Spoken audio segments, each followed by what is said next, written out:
치매가 좀 두려운 게 계속 이제 진행이 되는 병이기도 하고. 단도직입적으로 이것부터 좀 여쭤보고 싶어요. 네. 현재의 의학 기술로 치매라는 질환이 완치가 가능한 겁니까?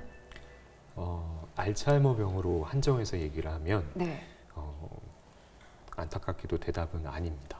아직까지 완치가 되는 병은 아니지만 여러 연구들이 되어가고 있고 올해는 한 가지 약이 승인을 받아서 완치가 될 문이 열렸다라고 생각해 주시면 좋을 것 같고요. 우리가 치료에 대한 개념을 좀 구분을 해야 될 것 같아요. 네. 흔히 얘기하는 병의 원인이나 그 병변을 제거하는 이런 치료도 있지만 한쪽에서는 굉장히 그 상태를 관리하는 것도 하나의 치료의 일종입니다. 아직은 치매는 이 관리 영역에 있다고 보시면 됩니다. 치매 원인이 굉장히 다양하거든요. 하지만 우리가 잘 알고 있는 건 알츠하이머 치매죠. 네. 그런데 검사를 해보면 생각보다 많은 부분이 치료할 수 있는 치매인 경우도 있습니다. 네, 예를 들면 뇌경색 때문에 기억력이 떨어지는 경우도 있고요. 아니면 이제 머리에 물이 차는 병, 수두증 때문에 기능이 떨어지는 경우, 아니면 양성 종양 같은 혹이 있어서 네네. 그것만 탁 떼어내면은 이제 기능이 좋아지는 경우도 있습니다. 사실 원인 질환에 대해서 그걸 교정을 해주면 치료가 또 되는 게 치매의 종류가 있기 때문에 반드시 이제 검사를 적절하게 잘 하시고 치료가 가능한지 아니면 이제 알츠하이머병처럼 장기적으로 관리를 해야 되는 병인지를 먼저 감별을 하는 게 중요할 것 같습니다. 그러니까 이게 원인이 다양한 만큼 그러니까 치료 접근도 다양할 수 있다. 그렇죠. 이런 얘기가 네, 될 수 있겠네요. 네. 자, 그렇다면 우리 일반적으로 지금 현재까지 쓰고 있는 치매 환자들의 치료약, 현재 많이 쓰이고 있는 치매 약물은 네. 어떤 게 있습니까? 그건 어떤 약물인가요? 현재 이제 FDA에서 승인된 약물은 크게 4종류라고 보시면 되는데요. 도네페질, 리바스티그민, 갈란타민, 메만틴 이 4종류가 있습니다. 네, 4종류 중에 앞에 3가지는 뇌세포가 줄어들면서 아세틸콜린이라고 하는 신경 전달 물질도 적어지게 되는데요. 그거를 자꾸 이제 농도를 높여주는 그 약물이 이제 그 처음 3가지 말씀드린 약물이고, 메만틴이라는 약물은 뇌에서 이제 자꾸 뇌가 기능이 떨어지고 이러면 뇌가 자꾸 지지직 하는 이런 이제 그 잡음 같은 게 있을 수 있거든요. 그런 거를 좀 안정시켜주는 약물이 메만틴이라고 보시면 됩니다. 각 단계마다 쓸 수 있는 약들이 조금씩은 달라서 검사를 하고 그 단계에 맞는 약을 쓰게끔 되어 있고요. 소위 말하는 뇌 영양제 같은 약들은 사실은 승인받은 약은 아닙니다. 치료를 위해서. 다만 이제 기존에 승인받은 요 4가지 약제하고 뇌 영양제를 같이 썼을 때 이 기존 약제의 효과를 조금 배가시켜 줄 수 있다라는 게 증명이 되어 있어서 같이 사용을 하고 있습니다. 우리가 그러한 치료 약제를 통해서 한 3년 정도 늦출 수 있고 우리가 조기 검진하고 여러 가지 그 관리가 들어가면 이거를 새로운 약에 대한 개발 없이 한 5년 정도까지 늦출 수 있다고 되어 있습니다. 초기에는 사실 약물 치료이기 때문에 크게 문제가 없다가 증상이 굉장히 심해져서 여러 가지 이상행동이 나타나고 그러면 간호 인력이 필요하고 결국 시설로 모시게 되면 비용이 급증을 하거든요.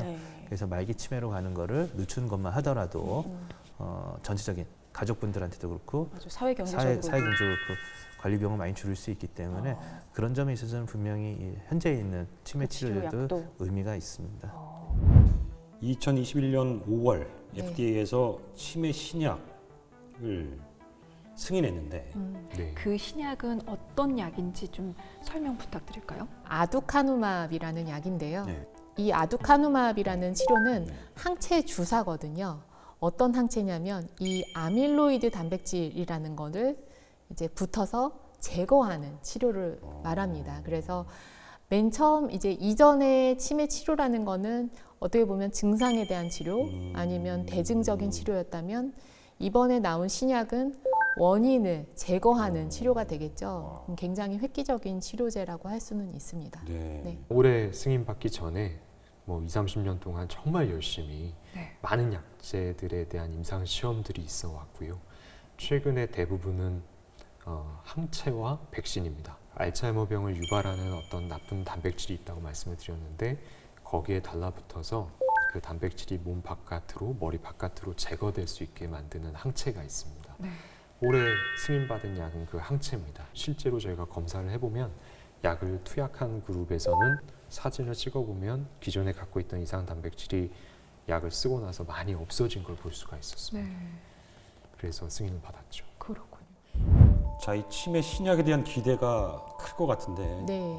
지금 방금 말씀도 하셨지만 어떤 효과를 좀 더 두고 볼 수 있을까요? 가장 이제 우리가 기대하는 거는 네. 우선 치매가 더 이상 진행하지 않도록 예방해주는 이 효과가 있는 거죠. 경증의 치매이거나 경도인지 장애 정도 됐을 때 이미 그 전에 더 악화되기 전에 원인을 제거함으로써 이제 더 이상 진행하는 거를 예방하겠다 이런 메커니즘이라고 보시면 됩니다. 네. 2021년도에 승인받은 약이 그 부분에 약점이 있습니다. 네. 아까 말씀드렸던 이상 단백질을 없애긴 했는데 실제로 말씀 주셨던 그 효과, 네. 인지 기능이 좋아지느냐, 환자의 상태가 그러면 기억을 못했던 게 막 살아나고 기억이 막 활성화되느냐, 네. 그 부분에 있어서는 약간 의문이 있는 결과를 보여줬어요.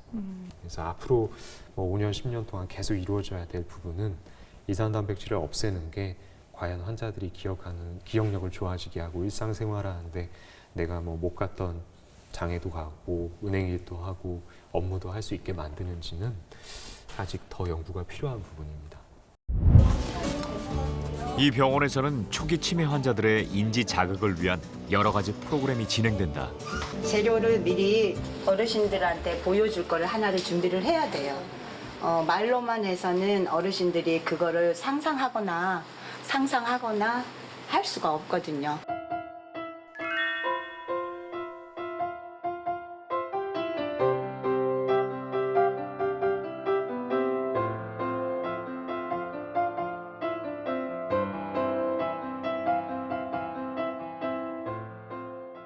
치매 환자들을 위한 요양시설, 요양병원, 기관에서 그 환자들을 대상으로 한 치료 케어 프로그램들을 좀 살펴봤는데요. 치매의 인지치료 같은 그런 비약물적인 치료법들이 있다고 해요. 이게 어떤 것들이 있습니까? 우리가 인지중재 치료라는 큰 틀 안에서 인지중재 치료. 그래서 우리가 인지 자극 훈련, 그래서 예전에 좋았던 기억을 되살린다든지 음악 치료, 미술 치료 이런 것들이 결국 인지 자극 훈련이고요. 네. 인지 재활 훈련이라고 그래서 우리가 이제 일상적인 것들, 본인이 아픈 부위를 정확히 표시하는 법, 네. 화장실 이용하는 법, 또 방 찾아가는 법, 기본적인 밥 먹고 도구 사용하는 법, 네. 이런 것들을 계속 훈련을 통해서 최대한 그러니까 머리는 나빠지더라도 일상은 할수 유지할 있도록. 수 있도록 하는 것들 이런 것들이 여러 가지가 있습니다. 그래서 그걸 통틀어서 인지중재 치료라고 하고요. 네. 우리가 병원에서 하는 치료는 인지재활 치료, 인지중재 치료 같은 거를 진행을 하고 있고요. 이제 100% 모든 환자들이 다 하는 거는 아니지만 이분들에게 뭔가 이제 약물 치료 이외에 인지 훈련을 통해서 일상생활로 복귀할 수 있는 능력을 키워주는 그런 역할을 합니다. 그 외에도 여러 가지 음악 치료라던가 미술 치료 이런 치료를 통해서 감정적으로도 좀 안정되는 효과 아니면 인지 활동을 더 이제 증진시키는 효과를 통해서 약물 치료 이외에 이런 뇌를 사용하는 거를 자꾸 키워줌으로써 이제 우리가 활동력을 늘려주는 거죠. 뇌를 계속 써야 되는군요. 그렇죠. 그게 굉장히 중요합니다. 약물 치료가 사실은 효과에 있어서는 한계가 있거든요. 장점과 단점을 좀 말씀드릴 수 있는데요. 네. 비약물 치료는 아무래도 침습적이지가 않다 보니까 몸에 약이 들어가거나 어떤 주사제가 들어가는 게 아니니까 네. 상대적으로 어르신들한테 좀 안전할 수 있고요. 또 가족들이 많이 참여할 수 있으니까 함께 할 수 있다는 맞아요. 거. 그리고 무엇보다 요새 IT 기술이 발달을 하면서 좀 맞춤형 치료가 가능하다는 겁니다. 하지만 단점은 우리가 치매 환자분은 결국 뇌사 전반적인 상태가 나빠지기 때문에 너무 큰 기대를 하시면 안 된다는 겁니다. 치매 환자는 대개의 경우에 이제 고령의 환자분들이고 뇌 기능이 전반적으로 떨어져 있기 때문에 어떤 A를 자극하건 B 부분을 자극하건 C를 자극하건 효과는 한계가 있습니다. 막 드라마틱하게 좋아지고 네, 이런 거를 기대하기는 좀 어렵고. 네. 그럼 이게 한두 가지가 아닌데 그 중에 대표적인 일단 비약물적인 치료법이 인지행동 치료가 있잖아요. 네. 어떤 효과가 있나요? 인지 재활 치료라는 거는 이제 단계별로 시행을 하게 되는데요. 네. 초기 환자들에게는 약간 이제 조금 그 학생들 뭐 문제 푸는 것처럼 나올 수도 있고 계산 능력이 좀 떨어지는 분들은 좀 더 이제 계산 능력을 키워주는 쪽으로 뭐 문제 이제 푸는 거예요? 그렇죠. 수학 문제 풀 수도 있고 아니면 이제 길찾기가 제대로 안 되는 분들은 그런 분들끼리 이제 훈련을 하는 걸 할 수도 있고 뭐 예를 들면 언어 능력이 떨어진다 그러면 이런 언어 능력을 더 키워줄 수 있는 훈련을 하는 거거든요. 좀 구체적으로 이렇게 이제 부족한 부분들에 대해서 더 이제 그런 능력을 함양시켜주기 위해서 자꾸 이제 치료를 하는 걸 말합니다. 경증 치매 어르신을 도와드리는 로봇 마이봄이에요. 저는 어르신께 약 먹을 시간을 알려드리거나 화장실 같은 장소를 기억하지 못하실 때 알려드려요.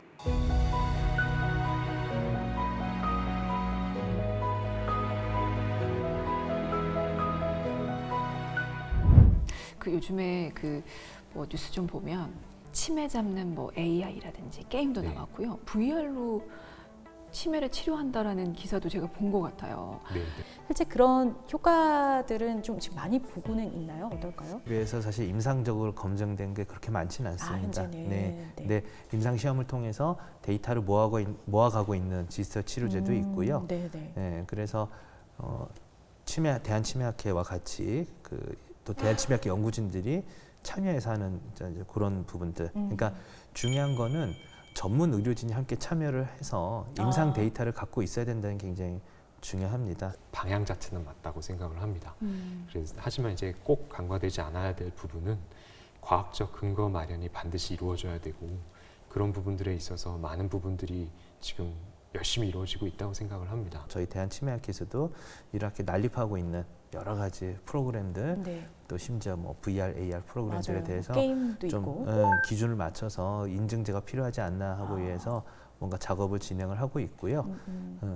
그래서 가능성은 많지만 아직은 아직은 점검해 점검해 나가는 나가야 되는 단계입니다. 많은 연구자들, 많은 기업들, 또 많은 환자분들께서 참여를 해주셔서 그 디지털 치료제에 대한 임상 시험들이 굉장히 활발하게 이루어지고 있고 멀지 않은 미래에 그런 디지털 치료제들이 승인을 받아서 사용이 될 거라고 생각을 하는데요. 다만 현 시점에서는 아직 그 과학적 근거가 확보되지는 않았습니다. 그래서 너무 그러니까 예를 들어서 증명되지 않은 치료들에 너무 매이지 않았으면 좋겠습니다. 어서 오세요. 오늘은요 우리가 건강 챙기기라고 해가지고 다목적으로 어머님들하고 노래, 율동, 그다음에 리듬박스, 수개념, 그다음에 단어, 언어 연결이죠. 이런 것들 복합적으로 어머님들한테 유도를 해서 함께 하고 있어요.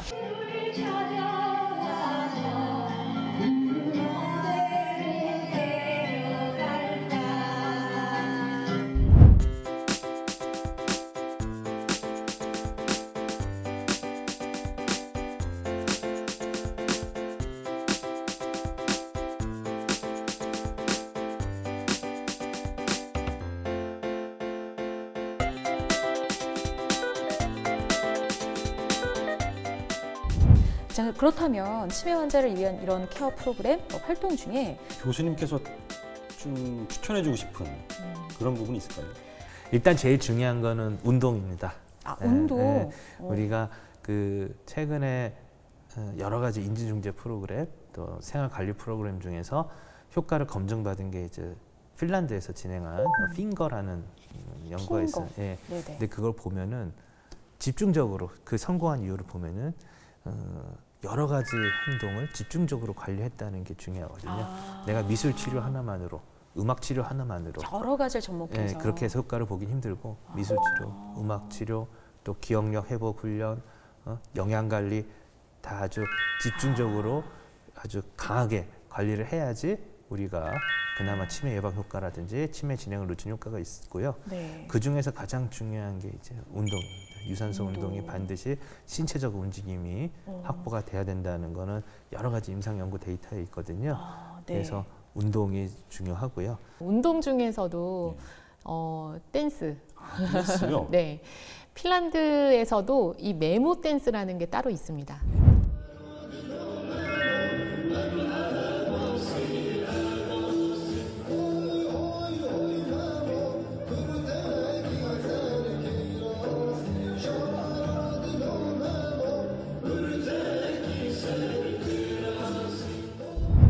네모 댄스라는 거는 치매 환자들을 위해서 새로 개발한 댄스인데요. 우리가 춤을 출 때 한번 생각해 보세요. 네. 음악을 들으면서 박자에 맞춰서 몸을 사용해야 되고, 그리고 춤을 추려면 이 춤 동작을 익혀야 되거든요. 몸으로 익혀서 기억을 해서 춰야 됩니다. 그래서 유산소 운동도 되지만 뇌 활동도 되고요. 운동을 하면서 또 혼자 추는 게 아니기 때문에 사회 활동도 늘리고 굉장히 감정적으로 기분이 좋아지거든요. 그래서 우울하고 의욕이 없고 무기력한 이런 치매 증상이 있을 때 상당히 큰 도움이 됩니다. 저는 항상 환자분들한테 말씀드리는 게 내가 좋아하는 걸 해야 된다라고 말씀을 드리거든요. 환자 당사자가 좋아하는 거. 네. 아무리 뭐 저희가 문제집을 풀어라, 뭐 운동을 하시라, 뭘 하라고 말씀을 드려도 사실 70평생, 80평생을 살아오셨던 분이 갑자기 살아오는 방식을 바꾸는 거 쉽지 않습니다. 그래서 내가 평소에 꼭 하고 싶었는데 시간이 없어서 그리고 여건이 안 돼서 못 해왔던 것들이 있다면 그냥 좀 천천히 시작을 해보셨으면 좋겠다라고 말씀을 드리는데요. 그래서 제가 뵀던 분들 중에는 뭐 70이 넘은 분이신데 일본어 공부, 중국어 공부를 시작하신 분도 있고요. 이 치매 환자들을 대상으로 한 프로그램 안에는 뭐 가끔 말씀하셨던 댄스도 있고 박수치기, 뭐 노래 부르기 이런 활동들이 꼭 껴있는 것 같아요. 네. 신체 활동이 정말 치매 환자에게 좋긴 한 건지 도움은 되는 건지. 우리가 이제 치매라고 할 때 치매 예방을 위해서 한 5가지 정도 얘기를 하는데요. 첫 번째는 음식, 뭐 운동, 수면, 감정 조절, 뇌 활동 이런 걸 얘기를 해요. 근데 이제 우리가 뭐 노래하기, 뭐 이런 활동들 여러 가지 사회생활에서 뭘 배우고 이런 거는 앞서 말씀드린 5가지에서 4가지 모두를 충족시키는 거거든요. 스트레스도 줄어들면서 계속해서 뇌를 사용하는 능력도 키워줄 수 있고, 이제 이런 인지 활동도 늘려주고 운동도 되고 낮에 활동을 하다 보면 수면도 굉장히 질이 좋아지거든요. 이런 효과를 얻으실 수 있습니다. 몸을 움직이면 특히 유산소 운동을 하면 머릿속에 이제 신경세포의 어떤 생성이나 그 연결성을 촉진시켜주는 물질들이 분비가 된다고 알려져 있습니다. 치매 환자분들 중에서도 저희가 연구 결과에서 확인된 게 있기 때문에 운동은 분명한 과학적 근거가 있는 부분이고, 다만 말씀드리고 싶은 건 운동량을 적절하게 조절하셔서 넘어지거나 다치셔서 어딘가에 외상이 일어나면 안 되니까 내 수준에 맞는 운동들을 하시면 좋을 것 같고요. 그런 의미에서 막 당장에 뭐 헬스장을 끊어서 하시라는 건 아니고요. 식사하시고 한 30분 정도 산책하시고 바람도 쐬고 햇빛도 쐬면서 내가 좋아하는 사람이랑 손잡고 걸으시면 그게 첫 시작이 될 것 같습니다. 치매는 기억을 잃고 있으나 일상은 계속되니 가장 슬픈 병이라고들 합니다. 전국 65세 이상 추정 치매 환자 수는 2019년 약 79만 명이고 2030년에는 136만 명, 2050년에는 무려 300만 명을 넘을 것으로 예상하고 있는데요. 갈수록 심화되는 고령화 사회 속에서 치매로부터 누구나 자유로울 수 없을 것 같습니다. 치매에 대한 올바른 이해와 적극적인 대처가 필요하겠습니다. 치매, 숨기면 큰 병, 알리면 작은 병이 됩니다. 치매를 숨기지 말고 소문내세요.